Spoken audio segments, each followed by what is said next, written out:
మనకి ఇది 2025 ఏప్రిల్ నుంచి ఈ 2026 ఫిబ్రవరి ఈ మిడిల్లో కనుక ఒకసారి చూస్తే మనకి గోల్డ్ ఇంపోర్ట్ అనేది ఏకంగా 28.73% పెరిగిందనమాట.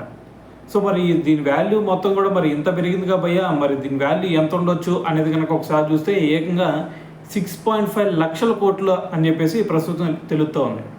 అయితే మరి ఇదంతా పక్కన పెట్టేస్తే మరి ఇంకో పక్కనేమో మనకి గోల్డ్ రేట్ భారీగా పెరుగుతోంది. సో మరి ప్రజెంట్ సినారిలో చూసుకుంటే ఏకంగా మరి 10 గ్రామ్స్ గోల్డ్ ఏకంగా ₹1,50,000 ఎబోనే కనిపిస్తోంది. సో మరి ఇదంతా ఒక ఎత్తు అయితే మనం ఏకంగా మరి ఇది ఇంపోర్ట్ రేట్లో 28% పెంచాం అని చెప్పేసి అంటూ ఉన్నాం కదా. సో మరి దీంట్లో మేజర్గా ఎక్కడి నుంచి ఇంపోర్ట్ చేసుకుంటున్నాం అనేది కనుక ఒకసారి చూసుకుంటే 40% స్విట్జర్లాండ్ నుంచే మనం ఇంపోర్ట్ చేసుకుంటా ఉన్నాం అనమాట. సో మరి ఇదంతా ఒక ఎత్తు అయితే మరి ఈ దిగుమతుల ప్రభావంతో దేశ వాణిజ్య లోటు కూడా ఏకంగా 29.20 లక్షల కోట్లకు చేరేటటువంటి ఛాన్స్ ఉన్నాయని చెప్పేసి మరి ప్రస్తుత గణాంకాలు చూస్తూ ఉంటే తెలుస్తూ ఉందన్నమాట.